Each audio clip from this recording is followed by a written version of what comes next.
Bienvenue dans l'arène, débattre l'indébattable. Ici, nous plongeons dans l'art de la discussion, là où les opinions divergent et les passions s'enflamment. On est tous passés par là. Vous discutez avec des amis, des collègues ou même des membres de la famille. Ça peut être à propos de tout et de rien, la politique, les meilleures garnitures de pizza, si l'ananas a sa place sur une pizza, la réponse est non. Ces sujets peuvent sembler anodins, mais ils peuvent rapidement devenir des champs de bataille. Soudainement, la conversation prend une autre tournure. Ce qui était une discussion légère devient une confrontation intense. Ce n'est plus un échange amical. Les sourires disparaissent, les voix s'élèvent et l'atmosphère devient tendue. Vous débattez avec quelqu'un qui ne joue pas franc jeu. Ils utilisent des tactiques pour vous déstabiliser. Ils vous interrompent constamment, vous attaquent personnellement ou déforment vos propos pour vous faire perdre pied. Bienvenue dans l'arène, mon ami. C'est ici que les véritables compétences de débat sont mises à l'épreuve. Débattre avec des personnes difficiles est une compétence en soi. Cela demande de la patience, de la stratégie et une compréhension profonde de la dynamique humaine. Mais ne vous inquiétez pas, je suis là pour vous donner les outils pour gagner, ou du moins survivre à ces joutes verbales. Ensemble, nous allons explorer les techniques pour rester calme et concentré. La première règle de l'arène, connaissez votre adversaire, étudiez leur comportement, leurs arguments et leurs faiblesses. Comme dans toute bataille épique, vous devez comprendre à qui vous avez affaire. Chaque adversaire a ses propres stratégies et points faibles. Certaines personnes parlent fort, c'est tout. Ils essaient de vous intimider par le volume de leur voix. D'autres, ils sont plus dangereux. Ils utilisent des tactiques sournoises pour vous déstabiliser. Ils peuvent chuchoter des mensonges ou manipuler les faits. Nous allons démasquer ces débatteurs difficiles afin que vous puissiez les repérer à des kilomètres. Avec les bonnes techniques, vous serez prêt à affronter n'importe quel adversaire et à sortir victorieux de l'arène. Commençons par l'interrupteur. C'est un classique. Vous le connaissez bien, celui qui ne peut pas s'empêcher de couper la parole.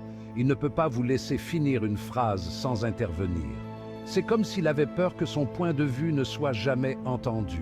Il pense que ses pensées sont plus importantes que les vôtres. Il croit que ce qu'il a à dire est toujours plus pertinent. Scoop, elles ne le sont pas. En réalité, tout le monde mérite d'être entendu. Ensuite, il y a l'agresseur. Celui-ci est plus direct et souvent plus blessant. Ce débatteur fait l'impasse sur l'argument et s'en prend directement à vous. Il insulte votre intelligence, vos vêtements et même vos goûts musicaux. Rien n'est sacré pour lui. Tout pour éviter de s'attaquer au vrai problème.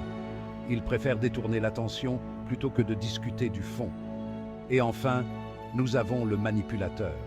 Celui-ci est sournois. Il déforme vos propos, utilise des statistiques trompeuses et vous fait généralement douter de votre santé mentale. Il est maître dans l'art de la confusion. Ne tombez pas dans le panneau. Soyez vigilant et critique.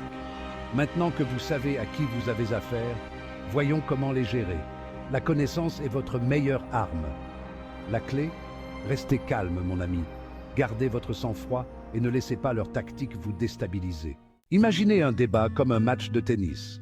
Vous ne frapperiez pas chaque balle de toutes vos forces, n'est-ce pas? Non, vous avez besoin de stratégie, de finesse. Il en va de même pour les disputes avec des personnes difficiles.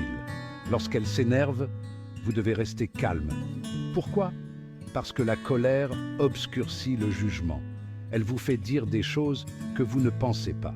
Et croyez-moi, l'interrupteur, l'agresseur et surtout le manipulateur, ils se nourrissent de cette colère. Alors, respirez profondément. Comptez jusqu'à 10. Imaginez-les en sous-vêtements, si ça peut vous aider. L'important, c'est de ne pas vous laisser atteindre, parce que lorsque vous restez calme, vous gardez le contrôle. Et c'est comme ça, mon ami, qu'on gagne un débat. Section 4. Les faits sont vos amis. Construire des arguments qui font mouche. Maintenant que vous êtes un maître zen du calme, parlons du fond du problème. Vos arguments.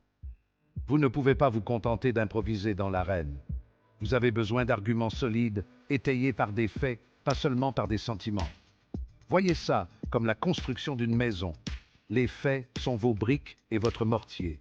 Ils constituent le fondement de tout le reste. Alors, faites vos recherches. Maîtrisez votre sujet. Parce que lorsque vous arrivez armé de faits, vous ne vous contentez pas d'exprimer une opinion. Vous faites une déclaration. Et cela fait de vous une force qu'il faut prendre au sérieux. À vos oreilles. Pourquoi l'écoute active est votre super pouvoir? Voici une arme secrète que la plupart des gens oublient d'apporter à un débat. L'écoute. Je sais, ça semble fou. Mais écoutez-moi bien. Pourquoi écouter quelqu'un avec qui on n'est pas d'accord? C'est simple. Parce que voilà le truc, vous ne pouvez pas contrer un argument que vous ne comprenez pas. L'écoute active vous permet de saisir les nuances. L'écoute active signifie prêter réellement attention à ce que l'autre personne dit. Cela va au-delà des mots. Pas seulement attendre son tour de parole, c'est comprendre les émotions et les intentions derrière les mots. Lorsque vous écoutez activement, vous faites preuve de respect. Vous créez un lien. Vous montrez que vous valorisez l'autre personne. Et parfois, vous pouvez même apprendre quelque chose de nouveau. Quelque chose qui pourrait changer votre perspective. Mais le plus important, c'est que vous identifiez les failles dans leur argumentation. Vous voyez les incohérences.